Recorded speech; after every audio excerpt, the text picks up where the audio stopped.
Hello and welcome. Today we're going to be looking at React. React is very important. It is actually a JavaScript library for building user interface. It was developed by Facebook. It's very important and efficient. People are using it now to build front end. If you want to be a front end engineer, then you must know React. Okay, React is a JavaScript library for building user interface. Whenever you hear UI, this is for front-end people. Whenever you hear the word UI, React is very important. It is the JavaScript library, the most popular used in building user interfaces. It is used in creating single-page applications, also known as SPA, that runs on the client.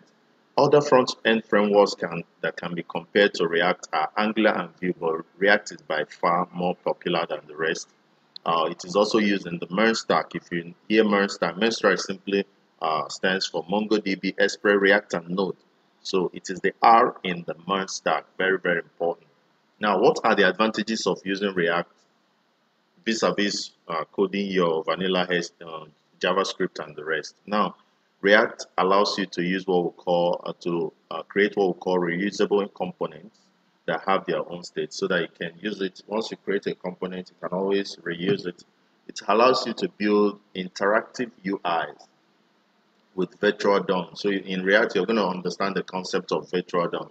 React is very important and popular in the industry. It is by far more popular than Angular and Vue. It can afford you very good performance, and you can do testing easily using React. In React, you use a markdown known as JSS, which simply stands for JavaScript XML. It is very easy and very easy to learn, unlike what you can see in Angular. Okay. You can use React to build the view layer of your application in the MVC architecture. MVC simply stands for Model View Controller Architecture. So the view there is the React. Very important. Okay.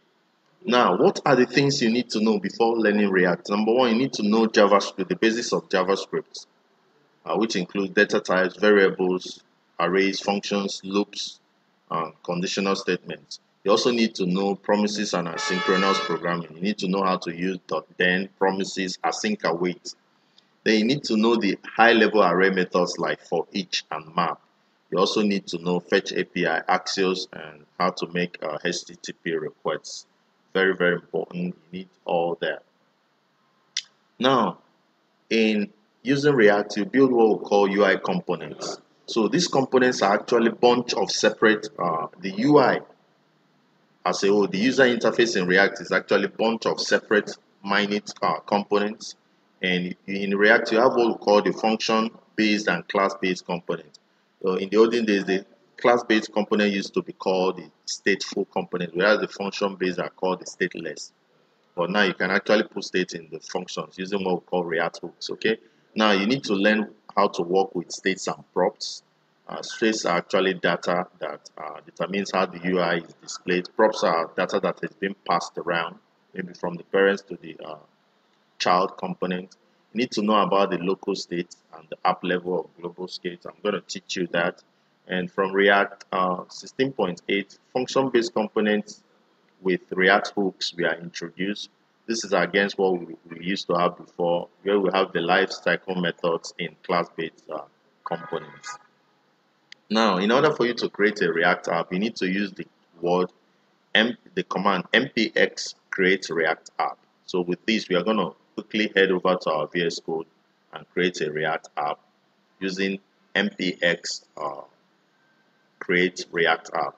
So you can go to the website for the React. The website is www.reactjs.org, or you can say https://reactjs.org. So once you get there, click on the tutorial there so that you can see the full tutorial on how to use it. So this is the website, https://reactjs.org.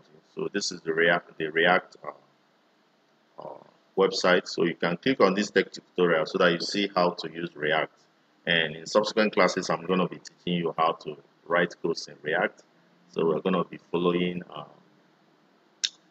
these. This is very important. So this is the React website. You can see what they wrote about React. It's a JavaScript JavaScript library for building user interfaces. That's what I just explained. That is what you use the React for, to build user interface. So if you scroll down, you're going to see where they said it is declarative. That means that React makes it painless to create interactive user interfaces. You can design simple views for each state in your application, and React will efficiently update and render just the right components when you change